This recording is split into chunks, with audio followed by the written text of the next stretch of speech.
Welcome back clean news. चलिए देखते हैं मध्य प्रदेश की 25 फटाफट बड़ी खबरों को। इससे पहले आप एमपी के किस जिले से न्यूज को देख रहे हैं हमें कमेंट बॉक्स में जरूर बताइए। साथ ही डेली अपडेट रहने के लिए चैनल को सब्सक्राइब कर बेल आइकन को दबाना बिल्कुल ना भूलें। आज का लाइक एम 3000 है, उम्मीद करते हैं कि आप इसे पूरा करेंगे।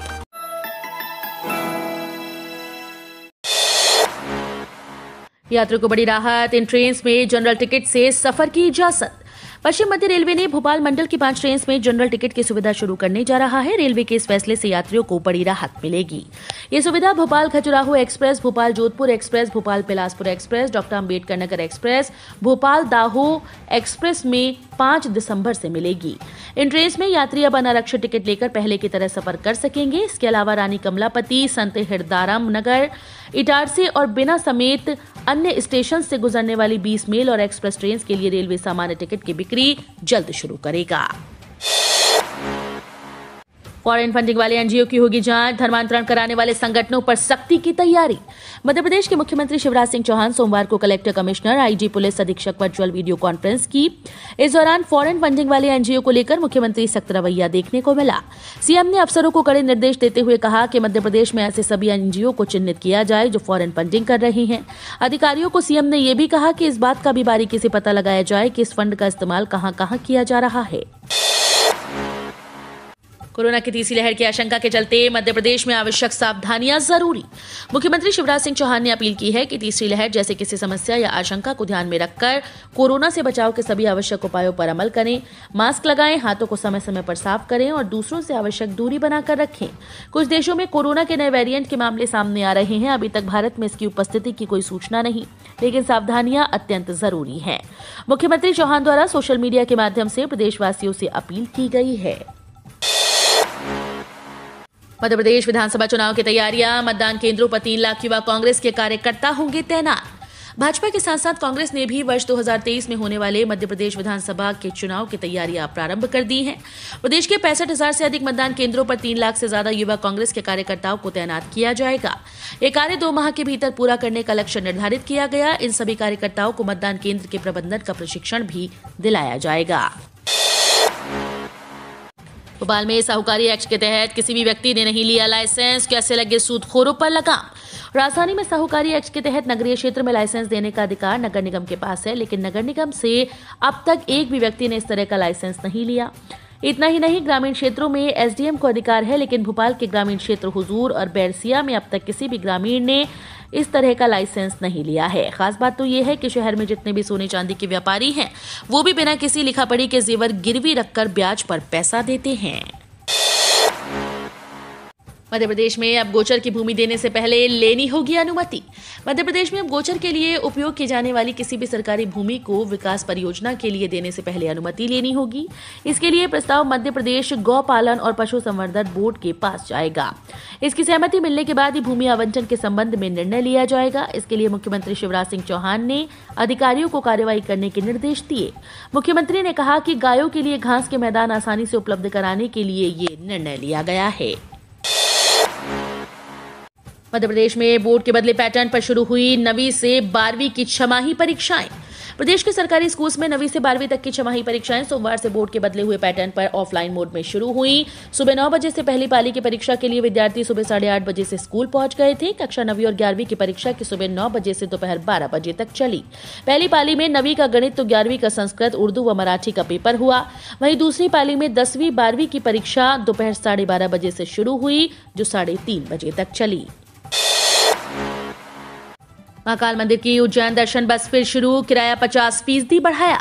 कोरोना प्रतिबंध समाप्त होने के बाद महाकालेश्वर मंदिर की उज्जैन दर्शन बस सेवा फिर से शुरू हो गई। रविवार को उच्च शिक्षा मंत्री डॉक्टर मोहन यादव व सांसद अनिल फिरोजिया ने पूजा अर्चना के बाद बस में सवार होकर हरसिद्धि मंदिर तक सफर किया। सोमवार से बस सेवा का विधिवत शुभारंभ हुआ। दोपहर 12 बजे बड़े गणेश मंदिर के सामने से बस यात्रियों को लेकर उज्जैन दर्शन के लिए रवाना हुई।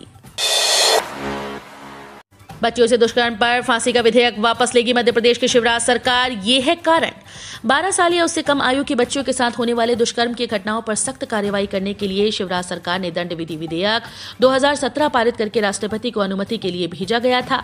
केंद्र सरकार ने इस संबंध में केंद्रीय अधिनियम दंड विधि अधिनियम 2018 में प्रावधान कर दिए।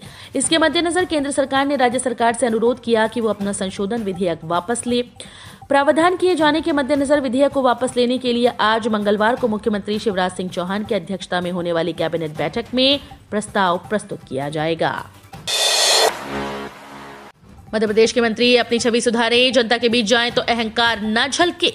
भाजपा के राष्ट्रीय संगठन महामंत्री बीएस संतोष ने सोमवार को अपने 3 दिवसीय प्रवास के दूसरे दिन मुख्यमंत्री शिवराज सिंह चौहान और कैबिनेट के मंत्रियों के साथ बैठक की। कुछ मंत्रियों के निर्धारित समय से न पहुंचने पर संतोष ने नाराजगी भी जाहिर की और कहा कि जब संगठन की बैठक में ही आप समय पर नहीं आए तो अन्य कार्यक्रम में कैसे समय का पालन करेंगे। मंत्रियों को उन्होंने 2 टूक समझाइश भी दी थी कि वे जनता के बीच जाएं तो अहंकार न झलके, इस बात का विशेष ध्यान रखें। पक्की नौकरी के लिए एकजुट हुई आंगनबाड़ी सहायिका। आंगनबाड़ी सहायिका और कार्यकर्ता संघ ने सरकारी कर्मचारी घोषित करने, आंगनबाड़ी केंद्रों को प्री प्राइमरी स्कूल्स में बदलने, प्रोत्साहन राशि का शीघ्र भुगतान करने, सेवानिवृत्ति पर राशि प्रदान किए जाने की घोषणा पर अमल करने, कार्यकर्ताओं पर अन्य विभागों का अनावश्यक कार्यभार हटाने की मांग की। भारतीय मजदूर संघ से संबद्ध आंगनबाड़ी सहायिका और कार्यकर्ता संघ द्वारा अपनी मांगों के संदर्भ में राजस्व अधिकारी को ज्ञापन सौंपा गया। कोरोना के नए वेरिएंट के अलर्ट के बीच 5 दिन मेला बढ़ाने का निर्णय। भगवान पशुपतिनाथ मंदिर पर चल रहे कार्तिक मेले को अंतिम दिन रविवार को 5 दिन के लिए बढ़ाने का निर्णय हुआ। इधर देश और प्रदेश में कोरोना के नए वेरिएंट के आने के बाद से अलर्ट जारी हो रहा है और हाई लेवल की बैठकों का दौर भी शुरू हो गया। नए वेरिएंट के साथ कोरोना संक्रमण के मामले भी बढ़ रहे हैं। ऐसे में कलेक्टर ने कहा कि भोपाल में हुई बैठक में कोविड को लेकर निर्देशों का इंतजार है, इसके बाद मेले पर निर्णय करेंगे। शीतकालीन सत्र का पहला दिन, राहुल गांधी का आरोप, डरपोक सरकार ने एमएसपी और किसानों की शहादत पर चर्चा नहीं होने दी। कांग्रेस नेता ने एमएसपी और किसानों की मौत के मुद्दों पर सरकार को घेरा है। कांग्रेस नेता ने कहा कि डरपोक सरकार एमएसपी और किसानों की मौत के मुद्दों पर चर्चा करने से बच रही है। राहुल गांधी का कहना है कि सरकार हर बार की तरह इस बार भी जनता के मुद्दों पर चर्चा करने से बच रही है, उसे जनता के मुद्दों से कोई लेना देना नहीं। कांग्रेस नेता राहुल गांधी ने सोशल मीडिया पर लिखा कि सरकार ने एमएसपी पर, शहीद अन्नदाता के लिए न्याय पर और लखीमपुर मामले में केंद्रीय मंत्री की बर्खास्तगी जैसे मामलों पर चर्चा नहीं होने दी। सुप्रीम कोर्ट के निर्देश, कार्यभारित कर्मचारी की नौकरी में रहते मृत्यु होने पर परिजन अनुकंपा नियुक्ति के हकदार नहीं। सुप्रीम कोर्ट ने हाईकोर्ट के उस फैसले को पलट दिया जिसमें कहा गया था कि कार्यभारित कर्मचारियों की सेवा में रहते मौत होने पर उनके परिजन को भी अनुकंपा नियुक्ति दिए जाने का अधिकार है। कार्यभारित कर्मचारी भी नियमित की तरह होते हैं, उनके भी जितने काम करते हैं उनके परिजन को भी अनुकंपा नियुक्ति मिलनी चाहिए। राज्य सरकार ने इस फैसले के खिलाफ सुप्रीम कोर्ट में अपील की थी। सुप्रीम कोर्ट ने सरकार की अपील को स्वीकार करते हुए हाईकोर्ट के आदेश को खारिज कर दिया। इंदौर में कोरोना को लेकर अलर्ट, 10,000 सैंपलिंग रोज होगी, ट्रेसिंग भी बढ़ाएंगे।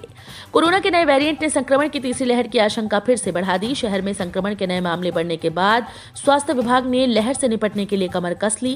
रोज 8 से 10,000 सैंपल्स की जांच का लक्ष्य भी अफसरों ने तय किया। विभाग ने कॉन्टैक्ट ट्रेसिंग भी बढ़ा दी। शनिवार को आए संक्रमित में 2 बच्चे हैं। डॉक्टर्स का कहना है कि नए संक्रमितों में अधिकांश में संक्रमण कम लक्षणों वाला है।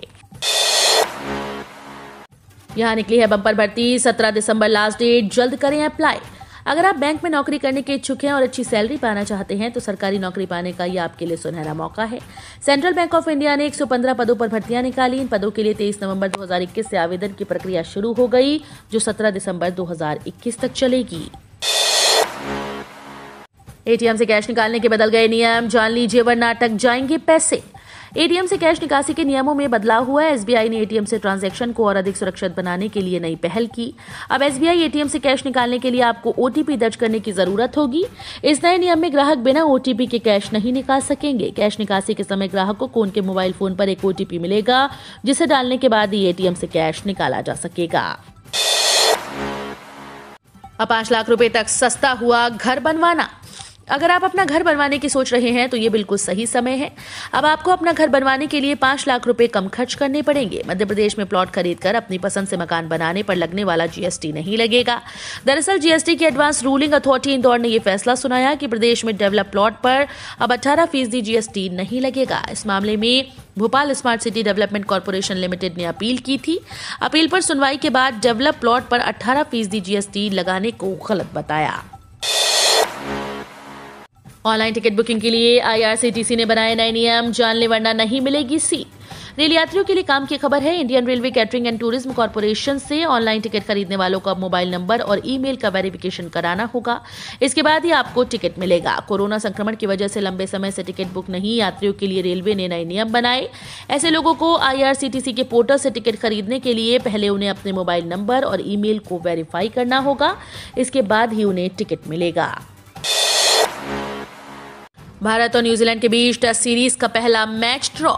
भारत और न्यूजीलैंड के बीच खेली जा रही टेस्ट सीरीज का पहला मैच ड्रॉ हो गया। 284 रन के जवाब में न्यूजीलैंड की टीम ने 98 ओवर अपनी दूसरी पारी में बल्लेबाजी की और 9 विकेट खोए। आखिर के 52 गेंदों में भी भारतीय गेंदबाज आखिरी विकेट नहीं ले सके। इस तरह मुकाबले का नतीजा ड्रॉ रहा। 2017 के बाद ये पहली बार है जब भारत में कोई टेस्ट मैच ड्रॉ हुआ। न्यूजीलैंड की टीम ने पिछले 7 मैचेस में पहली बार कोई मुकाबला ड्रॉ कराया है। मैच के आखिरी दिन न्यूजीलैंड की टीम ने 284 रन के जवाब में 4-1 से आगे खेलते हुए शानदार खेल दिखाया। इंदौर के AMY अस्पताल में जूनियर डॉक्टर्स ने की हड़ताल। OPD में नहीं किया मरीजों का इलाज। नीट प्री PG की परीक्षा की काउंसलिंग में हो रही देरी के कारण विगत 1 साल से छात्रों की एडमिशन प्रक्रिया रुकी हुई है। MGM मेडिकल कॉलेज सहित प्रदेश के अन्य मेडिकल कॉलेज में PG के छात्रों की बैच नहीं आई। इस वजह से मेडिकल कॉलेज से जुड़े अस्पतालों में कार्यरत चिकित्सकों पर काम का दबाव बढ़ रहा है। वहीं जो मेडिकल छात्र परीक्षा दे चुके हैं वो भी काउंसलिंग का इंतजार कर रहे हैं। ऐसे में अस्पतालों में चिकित्सकों की कमी हो गई है, जिससे मरीजों को बेहतर चिकित्सा सुविधा नहीं मिल पा रही। सरसों तेल के दाम में बड़ी गिरावट, खरीदारी करने का अच्छा मौका। देश भर में इन दिनों पेट्रोल, डीजल व खाने पीने के तेल के दामों में भारी बढ़ोतरी देखी जा रही है, लेकिन इस बीच एक खुशखबरी मिली। सरसों के तेल खरीदारों को थोड़ी राहत जरूर मिली है, जिससे रसोई के बजट को फायदा हुआ। सरसों के तेल की कीमत में कटौती की गई। सरसों तेल की कीमत में करीब 30 से 35 रुपए तक कटौती की, लेकिन कई दुकानदारों के पास दाम कम होने से पहले के प्रिंट रेट का कोटा उपलब्ध है। 21.38 करोड़ अकाउंट में पहुंच गया है ब्याज का पैसा। PF खाता धारकों के लिए अच्छी खबर है। दरअसल सरकार ने वित्त वर्ष 2020-21 के लिए PF का ब्याज खाता धारकों के अकाउंट में ट्रांसफर कर दिया। कर्मचारी भविष्य निधि संगठन यानी EPFO ने सोशल मीडिया पर इस संबंध में जानकारी साझा की। EPFO ने लिखा कि कुल 21.38 करोड़ खातों में ब्याज का पैसा ट्रांसफर हो चुका है। मध्य प्रदेश में फिर बदलेंगे मौसम के मिजाज, बारिश के आसार। मध्य प्रदेश में दिसंबर में मौसम के मिजाज बदलने वाले हैं। एक साथ कई सिस्टम बनने के चलते बारिश और ओलावृष्टि के आसार बन रहे हैं। इसका असर भोपाल, इंदौर के साथ ग्वालियर, चंबल संभाग में भी देखने को मिलेगा और फिर कड़ाके की ठंड पड़ेगी। वहीं तापमान में भी उतार चढ़ाव के आसार हैं। कमलनाथ का आरोप, शिवराज में किसान, मजदूर और व्यापारी परेशान। आज सबसे बड़ी चुनौती हमारे नौजवानों के रोजगार की है। साथ ही कृषि क्षेत्र के युवा ही भविष्य के मध्य प्रदेश का निर्माण कर सकते हैं। आज नौजवान रोजगार ढूंढ रहा है, लेकिन रोजगार नहीं मिलने से वो निराश है। उसका भविष्य अंधेरे में है। युवाओं को रोजगार मुहैया कराने के लिए प्रदेश में निवेश आना चाहिए। मंदिर मस्जिद जाने से रोजगार नहीं मिलता।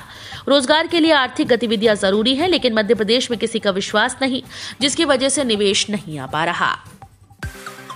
हम रोज ऐसे ही न्यूज लाते रहेंगे। आपने अभी तक क्लीन न्यूज MP को सब्सक्राइब नहीं किया है तो फटाफट सब्सक्राइब कर लें। साथ ही बेल आइकन को दबाना बिल्कुल ना भूलें, ताकि कोई लेटेस्ट अपडेट मिस ना हो।